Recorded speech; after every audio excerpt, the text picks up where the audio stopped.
ఓం సాయిరామ్. బాబా భక్తులందరికీ కూడా నమస్కారం అండి. అందరూ కూడా సుఖంగా సంతోషంగా ఎప్పుడూ కూడా ఆనందంగా ఉండాలి అని చెప్పి ఆ బాబాగారి తరపున నేను కూడా మనస్ఫూర్తిగా కోరుకుంటున్నాను. ఈరోజు బాబాగారు అందించే సందేశం ఏంటి అంటే కనుక, తల్లి, నీ చిరకాల శత్రువు, నీ పాలిట యముడు నిన్ను నాశనం చెయ్యడమే వాడి యొక్క ప్రధాన లక్ష్యం. దానికోసమే నీ వెన్నంటే తిరుగుతూ ఉన్నాడు. ఇదిగో ఇదే వాడి పేరు. నేను చెప్తాను, నువ్వు విని తీరాలి. ఇది కనుక నువ్వు తెలుసుకోకపోయావు అంటే కనుక 3 రోజుల్లో ఒక గండం అనేది పొంచి ఉంది.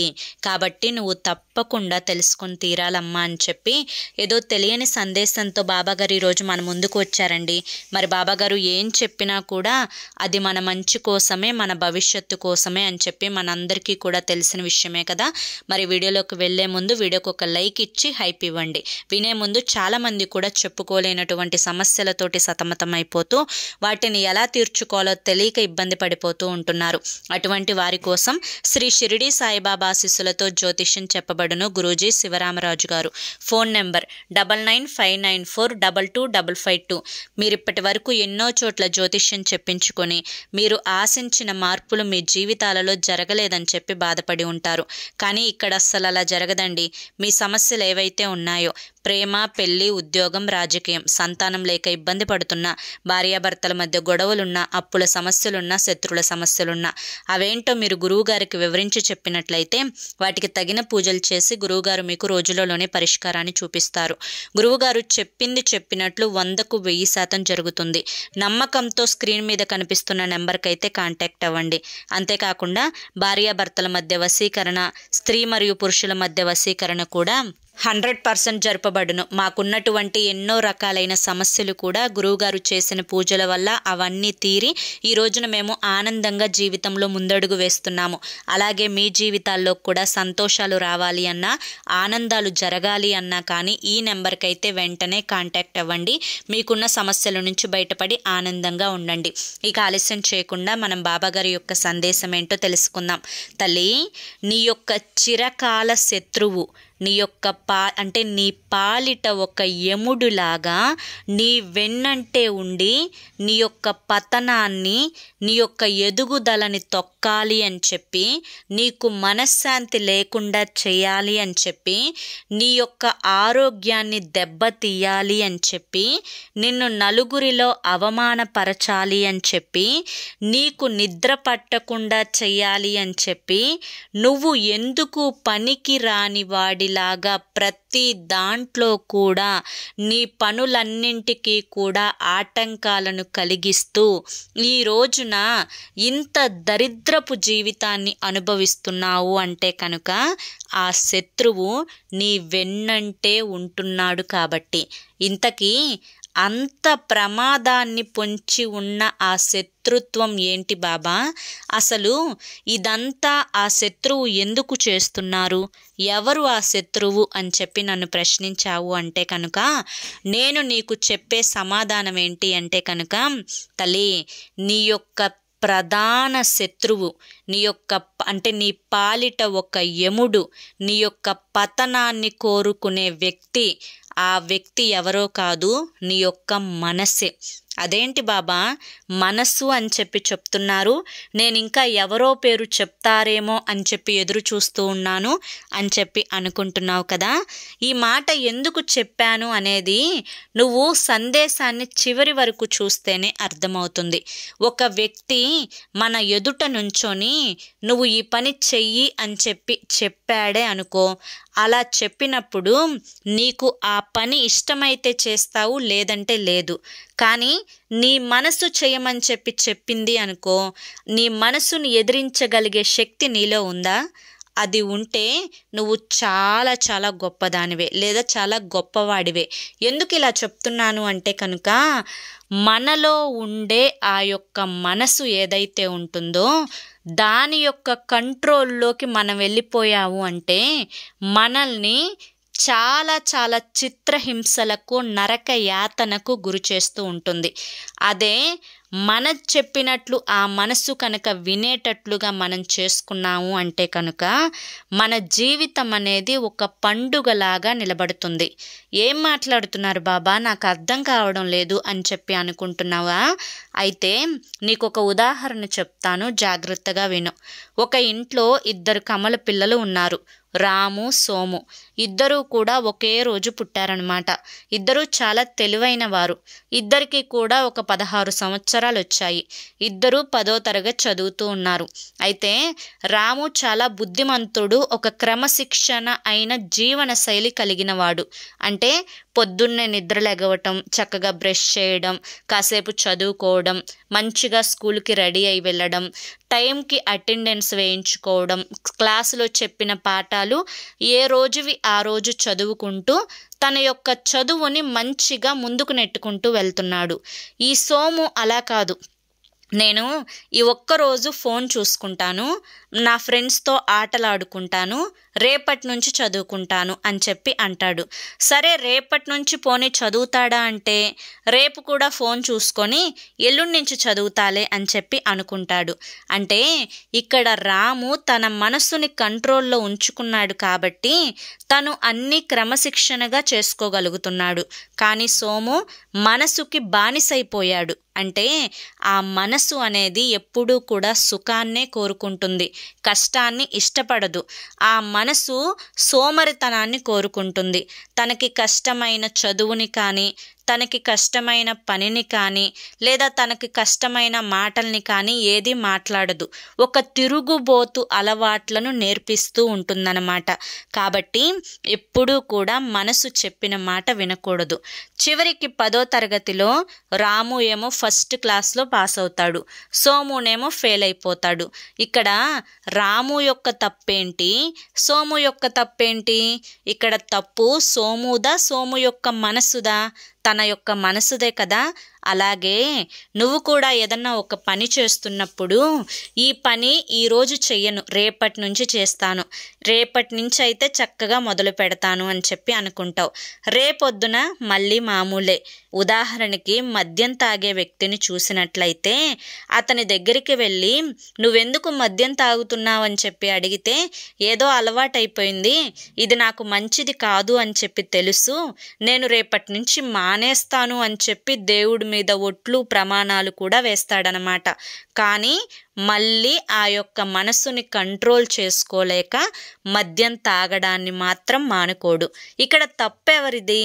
మనసుదా లేకపోతే ఆ వ్యక్తిదా? ఎప్పుడైనా కానీ బిడ్డ, ఒక వ్యక్తి తన యొక్క జీవన విధానాన్ని క్రమశిక్షణగా మార్చుకోవాలి అన్నా కానీ, నలుగురిలో మంచి పేరు ప్రఖ్యాతలు తెచ్చుకోవాలి అన్నా కానీ, తను చిన్నప్పటి నుంచి కూడా తన మనసు మీద తనే గొప్పగా ఉండాలి. తను చెప్పినట్లు తన మనసు వినాలే తప్ప తన మనసు చెప్పినట్లు తను వినకూడదు. ఎప్పటి పనులు అప్పుడు సకాలంలో సక్రమంగా క్రమశిక్షణగా చేసుకుంటూ వెళ్ళాలి. చెడు వ్యసనాలకి దూరంగా ఉండాలి. ఎప్పుడూ కూడా మనం సుఖపడటం అనేది నేర్చుకోకూడదు. సుఖపడే టైం వచ్చినప్పుడు సుఖపడాలి, కష్టపడే సమయం ఉన్నప్పుడు కష్టపడాలి. ఇప్పుడు పడిన కష్టం రేపొద్దున మన జీవితానికి ఒక వెలుగుని తీసుకొని వస్తుంది. అలా కాకుండా కష్టపడాల్సిన సమయంలో సోమరితనంలాగా టీవీలు చూసుకుంటూ, ఫోన్ చూసుకుంటూ, లేదా నలుగురి ఫ్రెండ్స్తో కూర్చొని మందు తాగుతూ, ఆటలాడుకుంటూ ఉన్న సమయాన్ని వృధా చేసుకోకూడదు. ఎందుకంటే గడిచిన సమయం ప్రతి నిమిషం కూడా విలువైనది. ఎప్పుడూ కూడా సమయం మన కోసం వెనక్కి తిరిగి రాదు కదా. కాబట్టి ఇప్పుడు నీ యొక్క మనసుని నువ్వు కంట్రోల్లో ఉంచుకోగలగాలి. నీ మనసు లేచిన దగ్గర నుంచి కూడా చిరాగ్గా అనిపిస్తూ ఉంది, బాధగా అనిపిస్తూ ఉంది, ఏ పని కూడా చెయ్యాలి అనిపించడం లేదు. మనసంతా అదో రకంగా ఉంటుంది. గందరగోళమైన ఆలోచనలు, రోజుకు లక్షల ఆలోచనలు మనసులో కదలాడుతూ మెదలాడుతూ నన్ను ఉక్కిరి బిక్కిరి చేసేస్తూ ఉన్నాయి. ఈ యొక్క ఉక్కిరి బిక్కిరికి ఊపిరాడక చచ్చేటట్లున్నాను నేను అని చెప్పి చాలామంది కూడా అనుకుంటూ ఉంటారు.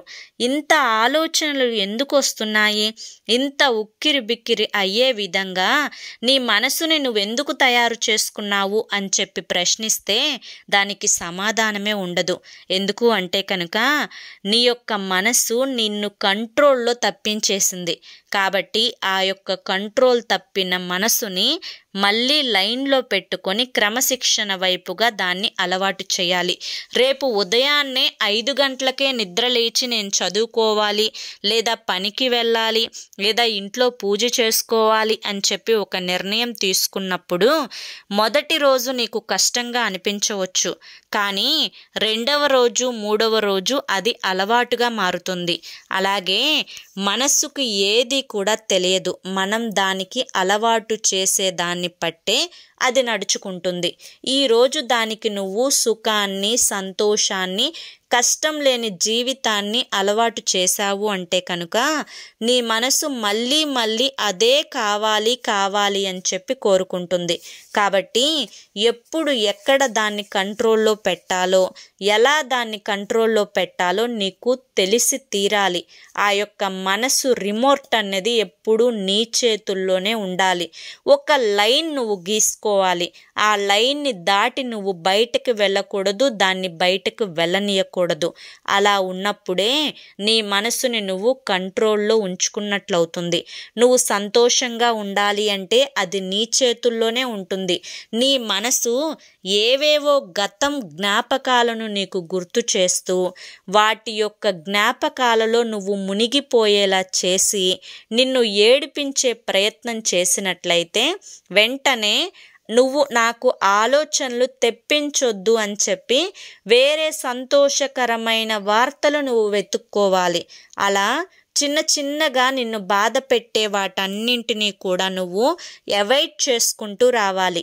అలా అవాయిడ్ చేసుకుంటూ వచ్చినప్పుడు మాత్రమే నిన్ను నువ్వు మెరుగు పెట్టుకున్నట్లు అవుతుంది. ఇప్పుడు ఒక బంగారానికి మెరుగు పెట్టే కొద్దీ దాని మెరుపు ఎక్కువైపోయి చక్కగా దాని యొక్క రూపాన్ని, అందాన్ని దాని సొంతం చేసుకుంటుంది.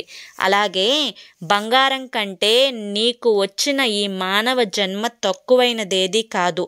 ఇప్పుడు శరీరంలో అన్ని అవయవాలు సక్రమంగా పనిచేస్తున్నప్పుడు నీ యొక్క నోరు మాట్లాడటానికే ఉపయోగపడుతుంది, నీ చెవులు వినటానికి ఉపయోగపడతాయి, నీ యొక్క ముక్కు వాసన పీల్చడానికి ఉపయోగపడుతుంది, నీ కాళ్ళు నడవటానికి, కొన్ని పనులలో సహాయపడటానికి, నీ చేతులు నీ యొక్క పనులు నువ్వు జరిపించుకోవడానికి, నీ యొక్క కార్యాలను నువ్వు తీర్చిదిద్దుకోవడానికి. అలాగే నీ మనసు కూడా నీ కోసం మాత్రమే ఉపయోగపడాలి తప్ప పక్కవారి గురించి ఆలోచించడానికి, పక్కవారి మీద పడి ఆడవటానికి, లేదా పక్కవారు ఏమనుకుంటున్నారో ఏమంటారో వాళ్ళేమన్నా అంటే మళ్ళీ ఆ యొక్క అవమానాన్ని భరించి ఏడవటానికి, లేదా వారి మీద ప్రతీకారం తీర్చుకోవడానికి ఇలా ఉపయోగపడకూడదు. ఎప్పుడైనా నీ మనసు నీ యొక్క వస్తువు. నువ్వు నీ చేత్తో ఏదన్నా పని చేస్తేనే ఆ చెయ్యి నువ్వు ఉపయోగిస్తావు. అలాగే నీ మనసుని కూడా నువ్వు ఉపయోగించుకోగలిగినప్పుడు మాత్రమే ఉపయోగించాలి తప్ప మనసు ఉంది కదా, దానికి రెక్కలు లేవు కానీ అది దానంతటగా అది ఎటు పడితే అటు వెళ్ళిపోతుంది అని చెప్పి అడ్డదిడ్డాలుగా ఆలోచించుకుంటే కుదరదు తల్లి. ఎందుకంటే ఈ యొక్క చిన్న జీవితం అనేది నీటి మీద బుడగ లాంటిది. ఎప్పుడు ఉంటామో ఎప్పుడు పోతామో ఎవ్వరికీ కూడా తెలియదు.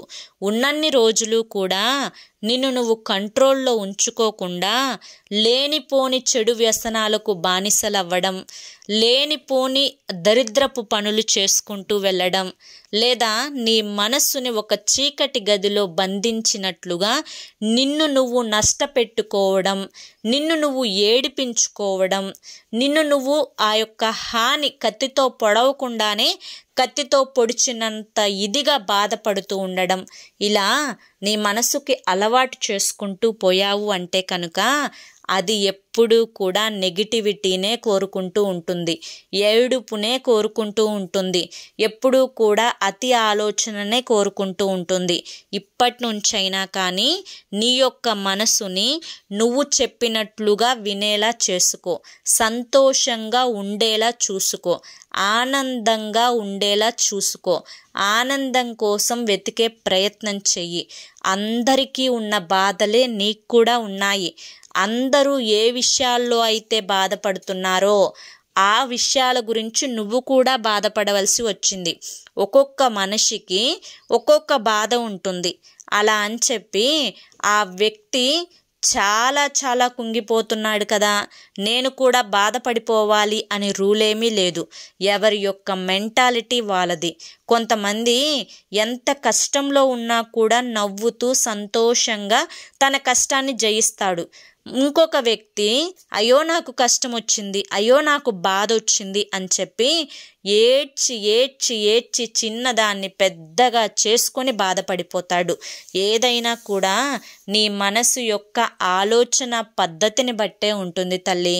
కాబట్టి ఏదైనా కానీ నీ దగ్గరే ఉంది, నీ చేతుల్లోనే ఉంది, నీ యొక్క ఆలోచన విధానంలోనే ఉంది. కాబట్టే నీ యొక్క చిరకాల శత్రువు, నీ పాలిట యముడు నీ యొక్క మనసే. ఈ యొక్క నీ శరీరంలో ఉన్న ఈ మనసుని నీకు శత్రువుగా ఉన్నంతకాలం, నువ్వు దాన్ని శత్రువులా చూసినంతకాలం నీకు ఈ బాధలు తప్పవు.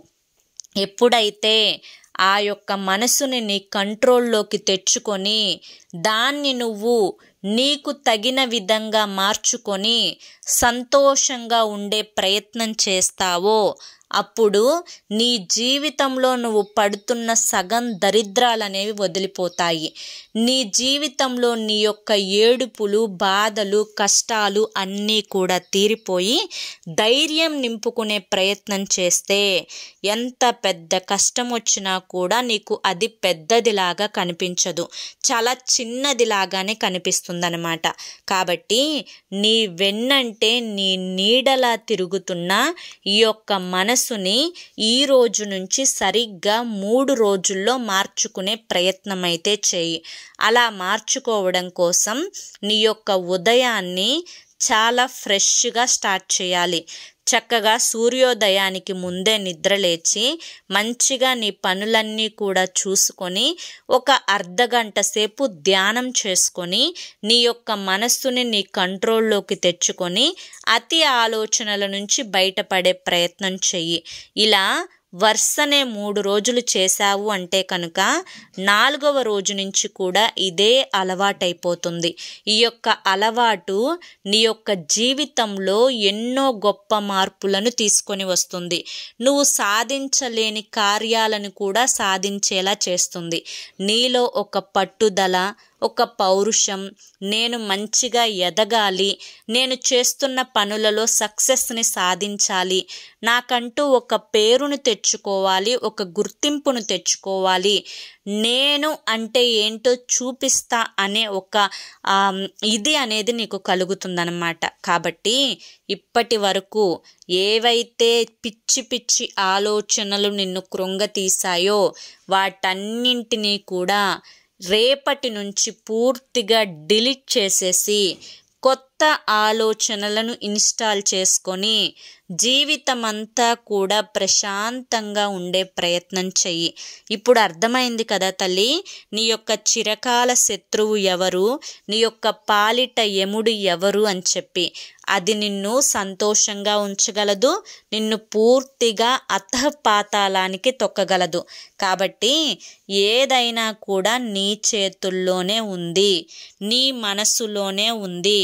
కాబట్టి నీకు మంచి జరగాలి అనుకుంటే నీ మనసుని మంచిగా ఆలోచించే విధంగా దానికి అలవాటు చేయాలి. అదే కాదు, నాకు ఈ నెగిటివిటీ అంటేనే ఇష్టం, ఈ 4 గోడలంటేనే ఇష్టం, ఈ 4 గోడల మధ్య గతాన్ని తలుచుకుంటూ, నా బాధలని తలుచుకుంటూ, ఎక్కెక్కి ఏడ్చుకుంటూ ఇలా ఒంటరిగా నా జీవితాన్ని ముగించుకుంటాను అని అంటావా? అది కూడా పూర్తిగా నీ ఇష్టమే. ఇక ఏదేమైనప్పటికీ కూడాను నేను చెప్పాల్సిన బాధ్యత ప్రకారం చెప్పాను. ఇక ఏది ఏమైనా నీ చేతుల్లోనే వదిలేస్తున్నాను. అర్థమైంది కదా అని చెప్పి ఈరోజు బాబాగారు మనకి చాలా చక్కటి సందేశాన్ని అందించారండి. మరి ఈ సందేశంలో ఎంతో గొప్ప ఆంతర్యం ఉంది, మనం అర్థం చేసుకోవాలే కానీ. మరి ఈ సందేశం మీ అందరికీ కూడా నచ్చింది, అర్థమైంది అని చెప్పి అనుకుంటున్నాను. నచ్చింది, అర్థమైంది అని చెప్పి అనిపిస్తే ఈ వీడియోకి ఒక లైక్ ఇవ్వండి. లైక్ ఇచ్చిన వెంటనే హైప్ అని వస్తుంది, హైప్ ఇవ్వండి. కింద కామెంట్ సెక్షన్లో ఓం సాయిరామ్ అని చెప్పి టైప్ చేయండి. మొదటిసారి మన సాయి పిలుపు ఛానల్లోకి వచ్చినట్లయితే మన ఛానల్ని సబ్స్క్రైబ్ చేసుకొని సపోర్ట్ చేయండి. రేపు మరొక మంచి వీడియోతోటి మళ్ళీ కలుసుకుందాం. అంతవరకు కూడా బాబాగారి యొక్క ఆశీస్సులు మీ మీద, మీ కుటుంబ సభ్యుల మీద ఎల్లకాలం ఉండాలి అని చెప్పి మనస్ఫూర్తిగా కోరుకుంటూ సర్వే జనా సుఖినో భవంతు. ఓం సాయిరామ్.